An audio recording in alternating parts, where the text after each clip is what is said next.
السلام علیکم ناظرین۔ آج ہم برصغیر کی ایک ایسی عظیم روحانی ہستی کا تذکرہ کرنے جا رہے ہیں جن کا نام سنتے ہی دل میں عقیدت، ادب اور سکون کی کیفیت پیدا ہو جاتی ہے۔ یہ وہ شخصیت ہیں جنہوں نے نہ صرف اپنے زمانے کے لوگوں کی اصلاح کی بلکہ آنے والی نسلوں کے لیے بھی روحانیت، اخلاق اور دین اسلام کی روشن مثال چھوڑ دی۔ ہم بات کر رہے ہیں حضرت پیر سید جماعت علی لسانی علی پور شریف کی۔ حضرت پیر سید جماعت علی لسانی رحمۃ اللہ علیہ کا شمار ان اولیاء کرام میں ہوتا ہے جنہوں نے خاموشی سے بغیر کسی نمود و نمائش کے دلوں کو بدلا اور لوگوں کو اللہ تعالیٰ کے قریب کیا۔ آپ رحمۃ اللہ علیہ کا طریقہ دعوت محبت، اخلاق اور عمل پر مبنی تھا، نہ کہ سختی یا جبر پر۔ حضرت پیر سید جماعت علی لسانی رحمۃ اللہ علیہ ایک سید گھرانے سے تعلق رکھتے تھے۔ آپ کا نسب رسول اکرم صلی اللہ علیہ وآلہ وسلم سے جا ملتا ہے اور یہی وجہ تھی کہ آپ کی زندگی میں سنت نبوی صلی اللہ علیہ وآلہ وسلم کی جھلک نمایاں نظر آتی تھی۔ بچپن ہی سے آپ میں وقار، سنجیدگی، غیر معمولی فہم و فراست پائی جاتی تھی۔ کہا جاتا ہے کہ آپ کا بچپن عام بچوں جیسا نہیں تھا۔ کھیل کود کے بجائے آپ کو تنہائی پسند تھی۔ آپ اکثر خاموشی سے بیٹھ کر غور و فکر کیا کرتے اور بڑوں کی باتوں کو بڑی توجہ سے سنتے۔ یہ وہ علامات تھیں جو اس بات کی طرف اشارہ کرتی تھی کہ یہ بچہ عام نہیں بلکہ مستقبل میں ایک عظیم روحانی رہنما بننے والا ہے۔ آپ کے گھر کا ماحول دینی تھا۔ نماز، تلاوت قرآن، ذکر الہی اور آداب رسول صلی اللہ علیہ وآلہ وسلم کو خاص اہمیت حاصل تھی۔ یہی وجہ تھی کہ آپ کی تربیت ابتدا ہی سے دین کے سائے میں ہوئی۔ آپ نے کم عمری میں ہی قرآن مجید کی تعلیم حاصل کر لی اور پھر دینی علوم کی طرف خصوصی توجہ دی۔ حضرت پیر سید جماعت علی لسانی رحمۃ اللہ علیہ علم کے ساتھ ساتھ عمل کے بھی قائل تھے۔ آپ رحمۃ اللہ علیہ فرمایا کرتے تھے کہ علم اگر عمل سے خالی ہو تو وہ بوجھ بن جاتا ہے اور عمل اگر اخلاص سے خالی ہو تو وہ ریاکاری بن جاتا ہے۔ یہی فلسفہ آپ کی پوری زندگی میں نظر آتا ہے۔ جب آپ جوانی کی عمر میں داخل ہوئے تو آپ کی شخصیت میں مزید نکھار آ گیا۔ آپ کی گفتگو میں تاثیر، آنکھوں میں نور اور چہرے پر عجب سکون ہوتا تھا۔ جو بھی آپ سے ملتا بے اختیار متاثر ہو جاتا۔ لوگ آپ کی محفل میں بیٹھ کر یہ محسوس کرتے کہ جیسے دل کے بوجھ ہلکے ہو گئے ہوں۔ علی پور شریف جو بعد میں آپ کی نسبت سے پہچانا جانے لگا، اس وقت ایک عام سا علاقہ تھا، مگر اللہ تعالیٰ نے اس جگہ کو آپ کے ذریعے روحانیت کا مرکز بنا دیا۔ آپ نے یہاں قیام کیا تو یہ بستی آہستہ آہستہ طالبان حق، فقراء اور محبت الہی کے متلاشی لوگوں کا مسکن بن گئی۔ حضرت پیر سید جماعت علی لسانی رحمۃ اللہ علیہ کی زندگی کا ایک نمایاں پہلو انکساری تھا۔ باوجود اس کے کہ لوگ آپ کو پیر، مرشد اور ولی مانتے تھے، آپ خود کو ہمیشہ ایک عاجز بندہ ہی سمجھتے۔ آپ کا لباس سادہ، خوراک معمولی اور طرز زندگی انتہائی سادہ تھا۔ آپ رحمۃ اللہ علیہ جاو جلال سے ہمیشہ دور رہے، نہ کبھی حکمرانوں کے دربار کی طلب کی، نہ دولت کی خواہش رکھی۔ آپ کی اصل دولت لوگوں کے دل تھے اور آپ کی اصل کامیابی لوگوں کی اصلاح تھی۔ یہی وہ بنیادیں تھیں جن پر آگے چل کر حضرت پیر سید جماعت علی لسانی رحمۃ اللہ علیہ کی روحانی عظمت کا قلعہ تعمیر ہوا۔ ان ابتدائی حالات نے آپ رحمۃ اللہ علیہ کی شخصیت کو وہ شکل دی جس نے بعد میں ہزاروں بلکہ لاکھوں لوگوں کی زندگی کو بدل دیا۔ ناظرین، اللہ تعالیٰ جب کسی بندے کو لوگوں کی رہنمائی کے لیے چنتا ہے تو اسے محض علم نہیں دیتا بلکہ اسے ایسے کامل بزرگوں کی صحبت بھی عطا کرتا ہے جو اس کے باطن کو سنوار دے۔ حضرت پیر سید جماعت علی لسانی رحمۃ اللہ علیہ کی زندگی میں یہ مرحلہ نہایت اہم اور فیصلہ کن ثابت ہوا۔ آپ کو جن عظیم روحانی مراکز سے فیض حاصل ہوا، ان میں چورا شریف کو خاص مقام حاصل ہے۔ چورا شریف اس زمانے میں تصوف، اصلاح نفس اور باطنی تربیت کا ایک معروف مرکز تھا، جہاں دور دور سے طالبان حق حاضر ہوتے تھے۔ چورا شریف کے عظیم بزرگ اور بانی حضرت بابا جی سید نور محمد شاہ گیلانی رحمۃ اللہ علیہ تھے۔ یہ وہ بزرگ تھے جن کی روحانی نگاہ نے بے شمار لوگوں کے دل بدل دیے۔ حضرت پیر سید جماعت علی لسانی رحمۃ اللہ علیہ کو ان کی صحبت نصیب ہوئی، اور یہی صحبت آپ کی روحانی تشکیل میں سنگ میل ثابت ہوئی۔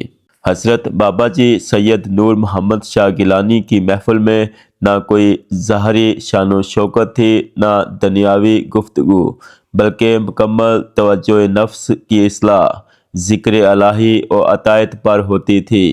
حضرت پیر سید جماعت علی لسانی رحمۃ اللہ علیہ نے یہاں یہ سبق سیکھا کہ روحانیت کا راستہ خاموشی، برداشت اور عاجزی سے ہو کر گزرتا ہے۔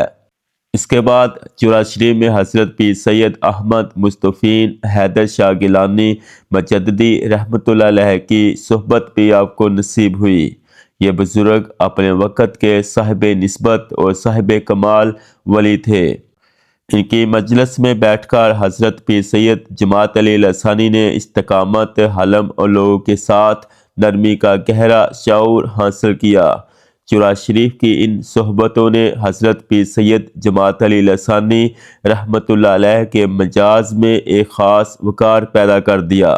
آپ نے وہاں یہ بات سیکھی کہ مرشد وہی ہوتا ہے جو مرید کو اپنے ساتھ نہ باندھے بلکہ اللہ سے جوڑ دے۔ اس کے علاوہ حضرت پیر سید جماعت علی لسانی کو برِ صغیر کے دیگر سلسلہ قادریہ و چشتیہ کے بزرگوں کی مجالس میں بھی بیٹھنے کا موقع ملا۔ ان بزرگوں سے آپ نے محبت، رواداری اور خدمت خلق کا سبق سیکھا۔ آپ ہمیشہ فرمایا کرتے تھے کہ لوگوں کے دل جیت لو، اور یہی سب سے بڑی تبلیغ ہے۔ آپ رحمۃ اللہ علیہ نے مختلف علاقوں میں ایسے اللہ والوں کی صحبت اختیار کی جو شہرت سے دور تھے مگر تقویٰ میں بلند مقام رکھتے تھے۔ حضرت پیر سید جماعت علی لسانی رحمۃ اللہ علیہ ایسے بزرگوں کو خاص اہمیت دیتے اور فرمایا کرتے تھے کہ اللہ کے ولی اکثر گمنامی میں رہتے ہیں مگر آسمانوں میں معروف ہوتے ہیں۔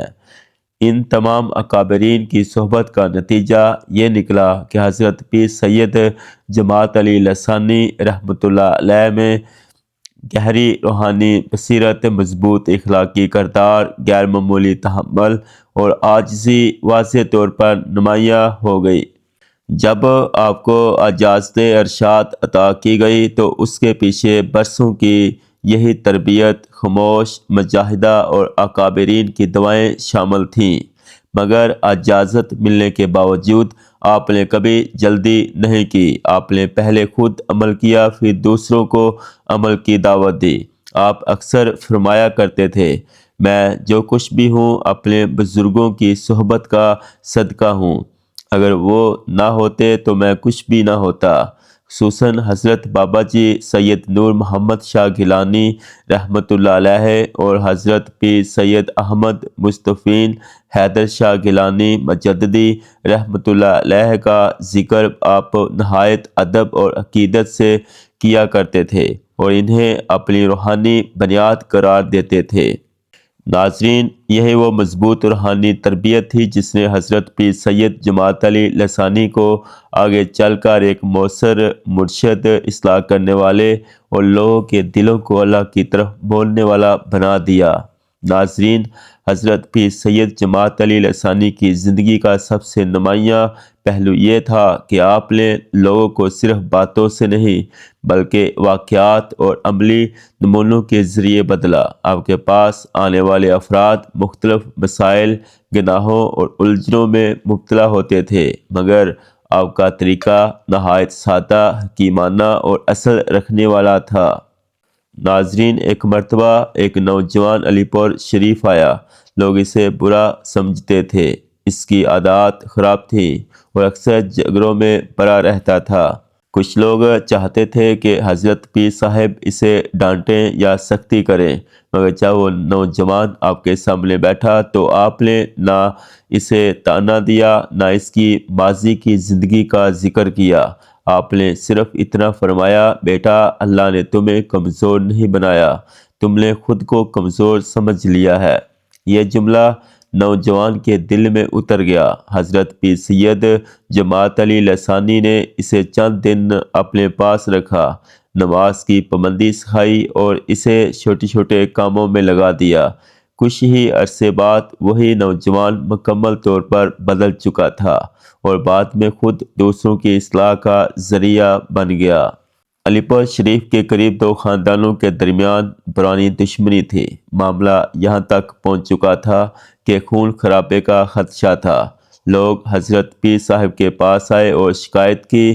آپ نے دونوں فریقوں کو ایک ساتھ بلایا، مگر کسی سے یہ نہیں پوچھا کہ قصور کس کا ہے۔ آپ نے صرف یہ فرمایا، قصور جو بھی ہو، نقصان سب کا ہے۔ پھر آپ نے دونوں خاندانوں کو ایک ہی دسترخوان پر بٹھایا اور خود کھانا پیش کیا۔ یہ منظر دیکھ کر دونوں فریق رو پڑے، دشمنی ختم ہو گئی اور کئی سالوں کی نفرت ایک لمحے میں ٹوٹ گئی۔ ناظرین، ہم ایک اور واقعہ کی طرف بڑھتے ہیں۔ ایک امیر آدمی حضرت پیر سید جماعت علی لسانی کی خدمت میں آیا اور بڑی رقم نذر کرنا چاہی۔ آپ نے رقم لینے سے انکار کر دیا اور فرمایا، اگر اللہ کو راضی کرنا ہے تو اپنے مزدور کا حق پورا کرو، وہی سب سے بڑی نذر ہے۔ ناظرین، کچھ عرصہ بعد وہی شخص واپس آیا۔ آنکھوں میں آنسو تھے اور کہنے لگا کہ اس ایک بات نے اس کی پوری کاروباری زندگی بدل دی۔ ناظرین، ایک سال علاقے میں سخت خشک سالی پڑی، فصلیں جل گئیں، لوگ پریشان تھے۔ لوگوں کے کہنے پر حضرت پیر صاحب نے اجتماعی دعا کروائی، مگر دعا سے پہلے آپ نے فرمایا، پانی مانگنے سے پہلے دل صاف کرو، کسی کا حق دبایا ہو تو واپس کرو۔ لوگوں نے آپس میں معاملات درست کیے۔ کچھ ہی دنوں بعد بارش ہوئی۔ لوگوں کا یقین مزید مضبوط ہو گیا کہ اللہ تعالیٰ دلوں کی حالت دیکھتا ہے۔ ناظرین، ایک دفعہ ایک شدید بیمار شخص حضرت پیر صاحب کے پاس لایا گیا۔ لوگ شفا کی دعا چاہتے تھے۔ آپ نے اس کے سر پر ہاتھ رکھا اور فرمایا، صبر بھی شفا کی ایک شکل ہے۔ اس شخص نے بیماری میں بھی نماز اور شکر کو نہیں چھوڑا اور کچھ عرصے بعد صحت یاب ہو گیا۔ وہ کہا کرتا تھا کہ بیماری سے زیادہ حضرت پیر صاحب کی بات نے اسے طاقت دی۔ ناظرین، ان واقعات سے یہ بات واضح ہوتی ہے کہ حضرت پیر سید جماعت علی لسانی رحمۃ اللہ علیہ کا اصل کمال کرامات نہیں بلکہ انسانوں کی اصلاح تھا۔ آپ دلوں کو جوڑتے تھے، کردار بناتے تھے۔ ناظرین، حضرت پیر سید جماعت علی لسانی کی عملی زندگی کا ایک نہایت اہم اور دیرپا پہلو خانقاہ علی پور شریف کا قیام تھا۔ یہ خانقاہ محض ایک عمارت نہیں تھی بلکہ اصلاح نفس، اخلاقی تربیت اور روحانی سکون کا مرکز بن چکی تھی۔ یہاں آنے والوں کے لیے کوئی شرط نہیں تھی، نہ ذات پوچھی جاتی نہ حیثیت۔ امیر ہو یا غریب، عالم ہو یا ان پڑھ، ہر شخص کو ایک ہی نظر سے دیکھا جاتا۔ حضرت پیر صاحب کا کہنا تھا کہ اللہ کے دربار میں سب برابر ہیں، تو میری دلیس پر فرق کیوں ہو؟ خانقاہ میں دن کا آغاز فجر کی نماز سے ہوتا۔ نماز کے بعد مختصر ذکر، پھر خاموشی، کوئی لمبی تقریر نہیں، کوئی شور نہیں، جو شخص جتنا سمجھ سکتا اتنا ہی لیتا۔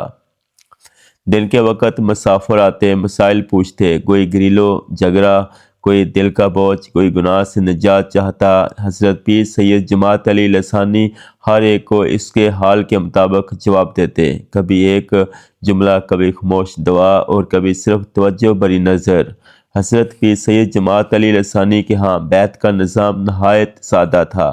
آپ بیعت لینے سے پہلے واضح طور پر فرماتے، بیعت کا مطلب پیر سے بندھ جانا نہیں بلکہ اللہ سے جڑ جانا ہے۔ بیعت کے بعد نماز کی پابندی، جھوٹ، ظلم اور حرام سے اجتناب، والدین اور اہل خانہ کے حقوق، مخلوق خدا کے ساتھ نرمی پر خاص زور دیا جاتا۔ آپ ایسے شخص کو بیعت نہیں کرتے تھے جو صرف دنیاوی فائدے یا دکھاوے کے لیے آتا۔ کئی لوگوں کو آپ نے فرمایا، پہلے اپنے معاملات درست کرو پھر آنا۔ حضرت پیر سید جماعت علی لسانی نے بہت سوچ سمجھ کر خلفائے تیار کیے۔ آپ کا طریقہ یہ تھا کہ پہلے انسان بنایا جائے پھر خلیفہ۔ جو شخص صبر والا، عاجز، غیبت سے بچنے والا اور خدمت خلق میں آگے ہو، وہی آپ کی نظر میں قابل اعتماد ہوتا۔ آپ خلفاء کو تقید فرماتے کہ میرا نام پھیلانے سے بہتر ہے کہ اللہ کا نام عام کرو۔ اسی وجہ سے آپ کے خلفاء مختلف علاقوں میں خاموشی سے اصلاح کا کام کرتے رہے، بغیر کسی جھگڑے اور اختلاف کے۔ حضرت پیر سید جماعت علی لسانی کی خانقاہ کے اثرات صرف مذہبی نہیں بلکہ سماجی بھی تھے۔ دشمنیاں ختم ہوئیں، نشہ چھوڑا گیا، ظلم سے توبہ ہوئی، بکھرے ہوئے گھر آباد ہوئے۔ لوگ کہتے تھے کہ علی پور شریف میں قدم رکھتے ہی دل کا بوجھ ہلکا ہو جاتا ہے۔ باوجود اس کے کہ ہزاروں لوگ آپ سے وابستہ تھے، آپ کی زندگی آخری وقت تک سادہ رہی۔ نہ قیمتی لباس، نہ بڑی سواری، نہ دنیاوی نمود۔ آپ فرمایا کرتے تھے، جتنا انسان دنیا سے ہلکا ہوتا ہے اتنا ہی اللہ کے قریب ہوتا ہے۔ حضرت پیر سید جماعت علی لسانی کے فیوز صرف علی پور شریف تک محدود نہ رہے۔ آس پاس کے علاقوں سے لوگ آتے، سیکھتے اور پھر اپنے اپنے علاقوں میں اصلاح کا ذریعہ بنتے۔ ناظرین، ہر آنے والے کو ایک دن جانا ہے، مگر کچھ ہستیاں ایسی ہوتی ہیں جن کا جانا بھی امت کے لیے سبق بن جاتا ہے۔ حضرت پیر سید جماعت علی لسانی رحمۃ اللہ علیہ کا وصال بھی ایسا ہی لمحہ تھا، جس میں غم بھی تھا، خاموشی بھی اور ایک عجیب روحانی سکون بھی۔ حضرت پیر سید جماعت علی لسانی رحمۃ اللہ علیہ نے اپنی زندگی کے آخری ایام میں دنیا سے بے رغبتی کو مزید اختیار کر لیا تھا۔ گفتگو مختصر ہو گئی، خاموشی بڑھ گئی اور ذکر الہی میں زیادہ مصروف ہو گئے۔ جو بھی ملاقات کے لیے آتا، آپ اسے لمبی نصیحت کی بجائے چند جملے فرماتے، مگر وہ جملے سیدھے دل میں اتر جاتے۔ آپ اکثر فرمایا کرتے تھے، میرے بعد مجھے ڈھونڈنا مت، اللہ کو ڈھونڈنا۔ یہ الفاظ سننے والوں کے دل ہلا دیتے تھے، کیونکہ وہ جانتے تھے کہ یہ محض بات نہیں بلکہ ایک ولی کی آخری سمت کی نشاندہی ہے۔ وصال سے کچھ عرصہ پہلے آپ نے اپنے قریبی ساتھیوں اور خلفاء کو بلا کر چند اہم باتیں ارشاد فرمائیں۔ دین کو آسان بنا کر پیش کرنا، لوگوں کے عیب چھپانا، ظاہر نہ کرنا، خانقاہ کو اللہ کے ذکر سے آباد رکھنا اور سب سے بڑھ کر آپس میں اختلاف سے بچنا۔ آپ نے واضح فرمایا، اگر میرے نام پر جھگڑا ہوا تو سمجھ لینا میں تم سے خوش نہیں ہوں۔ یہ نصیحت اس بات کا ثبوت تھی کہ آپ کی نظر میں اصل چیز وحدت اور اخلاق تھی، نہ کہ نسبت اور دعویٰ۔ جب وصال کا وقت قریب آیا تو آپ مکمل ہوش میں تھے، لبوں پر ذکر تھا، چہرے پر سکون اور دل اللہ کی طرف متوجہ۔ یوں ایک دن یہ چراغ ہدایت خاموش ہو گیا، مگر اس کی روشنی دلوں میں باقی رہ گئی۔ وصال کی خبر پھیلتے ہی علی پور شریف اور اطراف کے علاقوں میں کوہرام مچ گیا۔ ہزاروں لاکھوں لوگ جنازے میں شریک ہوئے، ہر آنکھ اشک بار تھی، مگر ہر دل یہ بھی جانتا تھا کہ ایک ولی اللہ نے اپنی امانت پوری کر دی ہے۔ ناظرین، مزید اس طرح کے اسلامی ویڈیو دیکھنے کے لیے ہمارے چینل کو سبسکرائب کریں، لائک کریں اور دوسروں کے ساتھ شیئر کریں۔ شکریہ۔ اللہ حافظ۔